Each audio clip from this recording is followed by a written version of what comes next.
Shalom KKS, damai sejahtera di dalam Tuhan Yesus Kristus.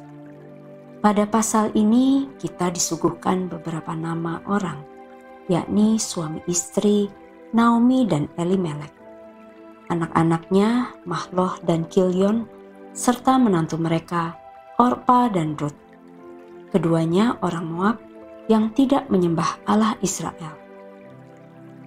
Naomi dan suaminya adalah orang Israel dari suku Yehuda.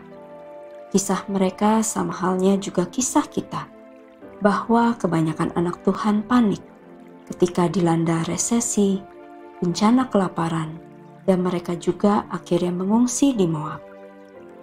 Itulah awal malapetaka yang dialami Naomi. KKS, jika engkau mengenal Allahmu sebagai Jehovah Jireh, Allah yang menyediakan, maka ketika kelaparan terjadi, engkau tidak perlu pergi kemana-mana. Cukup sambungkan dirimu dengan surga. Ketidaktaatan dan ketidakpercayaan menimbulkan malapetaka. 3 laki-laki yang menjadi tulang punggung Naomi akhirnya mati. Bisa dibayangkan bagaimana perasaan Naomi? Tuhan seakan berbicara begini. Naomi, engkau takut dengan kelaparan. Engkau mengungsi ke Moab. Kenapa tidak datang padaku? Engkau masih berharap kepada sesuatu yang tidak pasti. Masih belum sadar juga anak-anak yang menikah dengan bangsa Moab. Untung saja tidak ada keturunan. Dan ketika itulah, ketika kematian 3 laki-laki dalam keluarganya, Naomi menyadari untuk kembali pulang ke negerinya Yehuda, di mana Bapa memelihara dan memberikan persediaan makanan. KKS, Naomi menggambarkan gereja Tuhan yang diombang-ambingkan dengan keadaan dunia.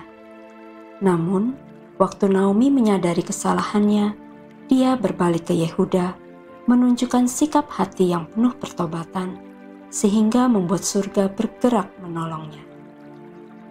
Bahkan, Tuhan memberikan menantu yang setia, yang berkata, "Aku mau menyatukan diri denganmu, ibu mertua, Allahmu adalah Allahku." Rut 1 ayat 16. Tetapi kata Rut, "Janganlah desak aku meninggalkan engkau dan pulang dengan tidak mengikuti engkau.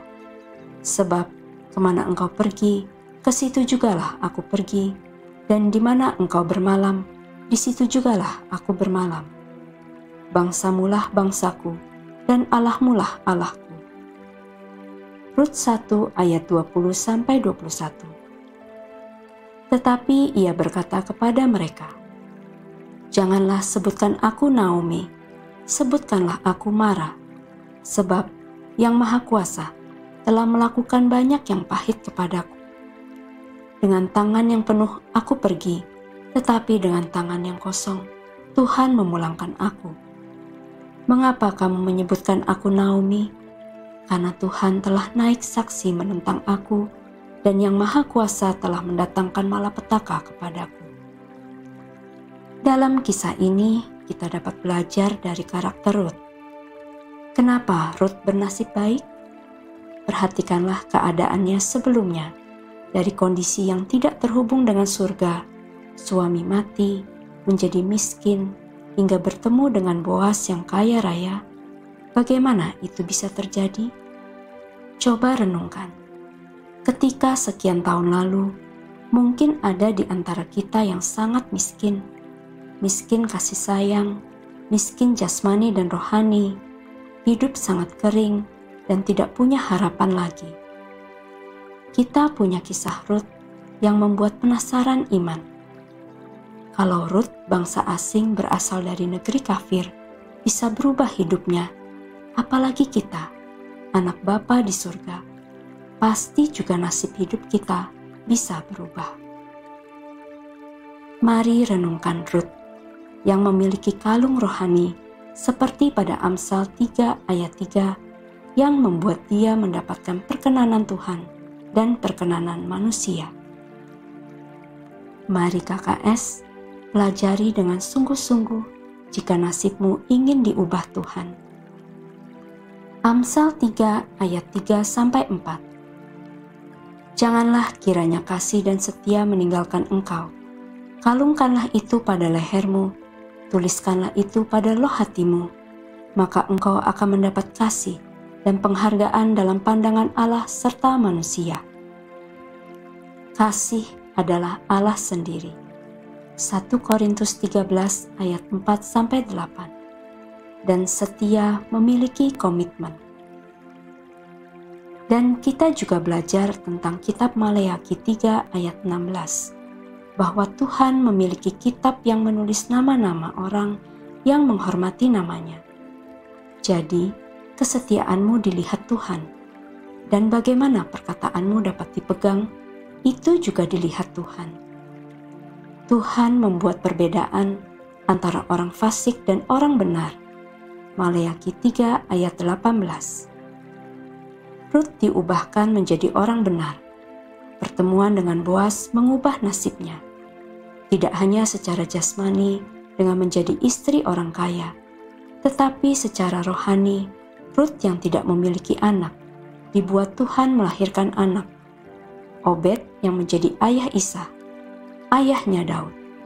Artinya, Rut menjadi salah satu nama yang dicatat sebagai nenek moyang Daud. Matius 1 ayat 5-6. Namanya tertulis dalam kitab Perjanjian Lama dan Perjanjian Baru. Sangat heran, Tuhan bisa mengubah nasib seseorang menjadi sangat ajaib jika memiliki kalung kasih dan kesetiaan. Rut 2 ayat 12. Tuhan, kiranya membalas perbuatanmu itu, dan kepadamu kiranya dikaruniakan upahmu sepenuhnya oleh Tuhan, Allah Israel, yang di bawah sayapnya engkau datang berlindung. Pertanyaannya, apakah KKS sudah memiliki naungan yang benar? Sudah berlindung di bawah naungan sayap Tuhan, atau di bawah pola kehidupan Babel, uang, kekayaan, jabatan, seks di luar pernikahan, kenikmatan duniawi yang semuanya semu?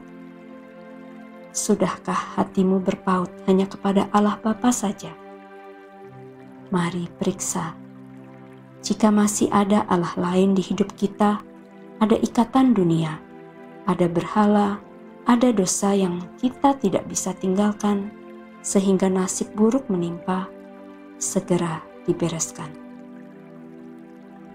Karena janjinya setia, Tuhan memberkati orang-orang yang taat dan setia. Amin.